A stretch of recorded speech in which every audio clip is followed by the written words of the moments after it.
Chapter 1. Jane sweeps a scattering of crumbs into a neat little pile.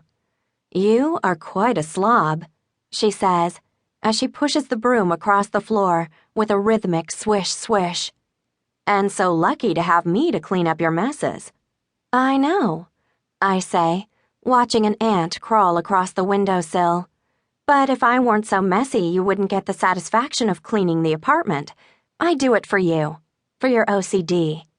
"Thank you, sweetie," she says. She props the broom against the wall and drops to her hands and knees, sponging up invisible spills, scrubbing our crummy kitchen linoleum into gleaming submission. "Don't get me wrong," I continue, lifting my feet so Jane can clean under them. "I appreciate it, but it's not a favor if you can't not do it. I can stop any time I want to." "You missed a spot," I say, pointing with my left big toe to a non-existent smudge on the floor. In response, she squeezes a dribble from the wet sponge over my bare foot. "I do appreciate your attention to detail," she says, dabbing my foot. "Well, here's how you can repay me," I say, as Jane squirts a viscous blob of liquid cleanser onto the sponge. "You can come with me tonight." "And you know, my pretty, that there is no chance of that." "Why not? A, you don't have to talk to anyone if you don't want to, and B, if you do, people will find you charming and interesting. Sometimes I think it's helpful to speak in outline form." "Willa," Jane says, attacking the tabletop, "I will not go to your high school reunion. A, I'm not your boyfriend, and B, I didn't go to high school with you." Excitement is the cousin of dread. 3 weeks ago, I agreed to attend my 8-year high school reunion. 8-year reunion, yes.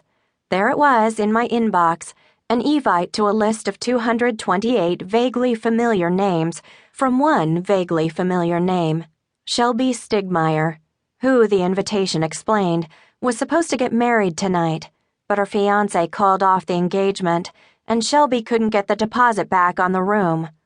"Ah," I thought. "Aw." And in this fleeting, unfortunate moment of sympathy, I added my name to the yes column. I've spent the last 21 days regretting it. The only thing I liked about high school was leaving it.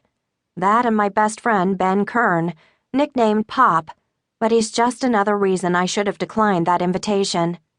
I don't want to go tonight, and I desperately don't want to go alone. Jane is, in fact, the closest thing I have to a boyfriend, and with her, what promises to be an excruciating rerun of 4 years of shyness could be, instead, a party. But I know her well enough to know that she's easily moved, right up until the moment she's not. "Fine," I say, defeated. I deliberately let a shower of crumbs from my granola bar fall onto the table. She reaches around me with her sponge, unimpressed, then kisses me on the head. "It will be fine. It's only one night. You can leave early." She dabs at the last of the crumbs, her thin arm close to my face, her skin warm and bleachy. "Take good notes. I'll wait up."